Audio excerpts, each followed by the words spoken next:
1 Kings chapter 19. Elijah flees from Jezebel.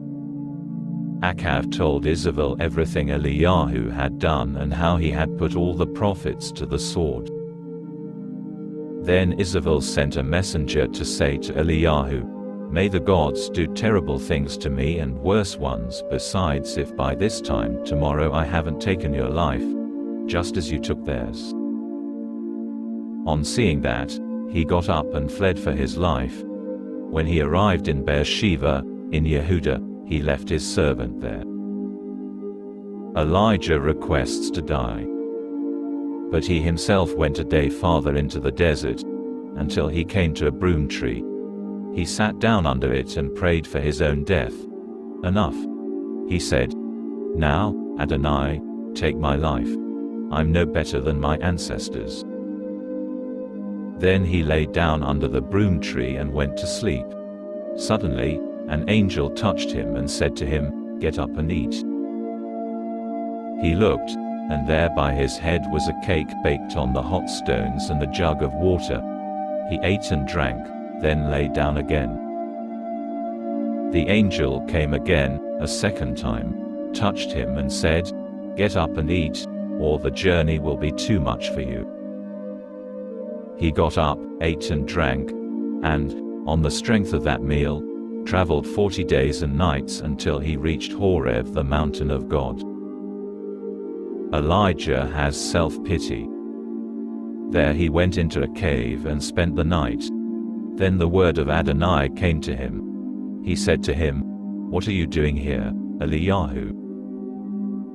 He answered, "I have been very zealous for Adonai, the God of armies, because the people of Israel have abandoned your covenant, broken down your altars and killed your prophets with the sword.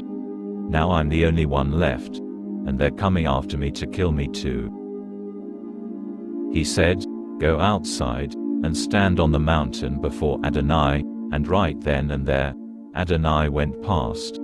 A mighty blast of wind tore the mountains apart and broke the rocks in pieces before Adonai, but Adonai was not in the wind. After the wind came an earthquake, but Adonai was not in the earthquake. After the earthquake, fire broke out, but Adonai was not in the fire. And after the fire came a quiet, subdued voice. When Eliyahu heard it, he covered his face with his cloak, stepped out and stood at the entrance to the cave. Then a voice came to him and said, "What are you doing here, Eliyahu?" He answered, "I have been very zealous for Adonai, the God of armies, because the people of Israel have abandoned your covenant, broken down your altars and killed your prophets with the sword. Now I'm the only one left, and they're after me to kill me too." Adonai said to him, "Go back by way of the Damascus desert. When you get there, anoint Hazael to be king over Aram. Also anoint Jehu the son of Nimshi to be king over Israel, and anoint Elisha the son of Shaphat of Aval-Macholah to be prophet after you. Jehu will kill whoever escapes the sword of Hazael, and Elisha will kill whoever escapes the sword of Jehu. Still, I will spare 7,000 in Israel, every knee that hasn't bent down before Baal and every mouth that has not kissed him."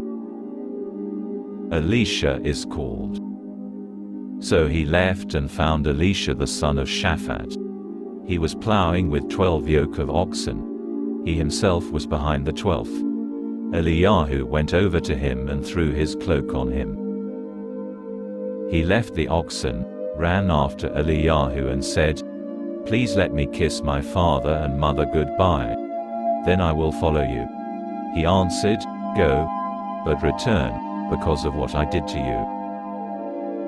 Elisha stopped following him. Then he took the yoke of oxen, slaughtered them, cooked their meat over the wooden yokes of the oxen and gave it to the people to eat. Then he got up, went after Eliyahu and became his servant.